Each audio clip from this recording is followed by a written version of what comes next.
मानव पाचन तंत्र के बारे में विस्तार से जानेंगे। पाचन तंत्र एक जटिल प्रक्रम है जिसमें पाचन क्रिया हमारे मुंह से पाचन प्रक्रम शुरू होता है। भोजन को हम चबा चबा कर टुकड़ों में बांटते हैं।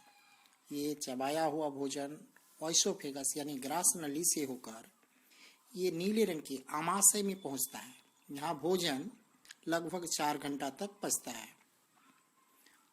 आमाशय से भोजन आगे ग्रहणी होते हुए छोटी आंत में पहुंचते हैं। छोटी आंत लगभग 7.5 मीटर लंबी नली का रूप होता है। ये छोटी आंत से भोजन फिर आगे बड़ी आंत में पहुंचते हैं और ये एनिमेशन में आप देख सकते हैं कि बड़ी आंत से भोजन कैसे मलाशय तक पहुंचता है।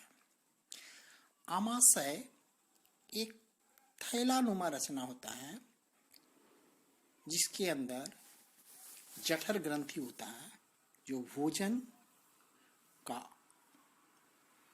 जठर रस पाचन में मदद करते हैं।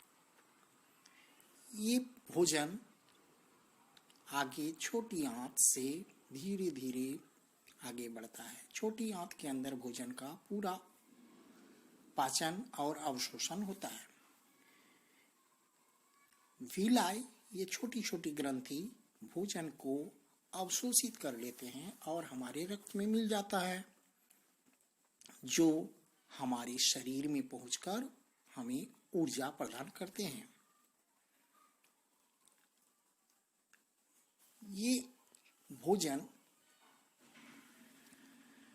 आगे बड़ी आंत में पहुंचती है जहां जल का अवशोषण होता है। बड़ी आंत में जल का अवशोषण होने के बाद अनावश्यक पदार्थ के रूप में ये मलाशय में जमा हो जाते हैं, जो समय समय पर मल के रूप में उत्सर्जित किए जाते हैं। हमारे पाचन में लीवर का एक महत्वपूर्ण भूमिका है। लीवर को यकृत भी कहते हैं। इसके नीचे एक हरा रंग का पित्ताशय भी होता है जिसे पित्त रस निकलते हैं। ये आमाशय और छोटी आंत के बीच पाए जाते हैं। यहाँ यह कह सकते हैं कि भोजन का मुख्य रूप से पाचन आमाशय में 4 घंटा तक होता है और भोजन आगे बढ़ता है। छोटी आंत में रसांकुर यानी विलाय होते हैं जो भोजन का अवशोषण करते हैं। छोटी आंत में भोजन का पाचन और अवशोषण दोनों होते हैं। पित्ताशय पित्तरस निकलते हैं जो वसा का पाचन में सहयोग करते हैं। भोजन का मुख्य रूप से अवशोषण छोटी आंत में ही हो जाता है।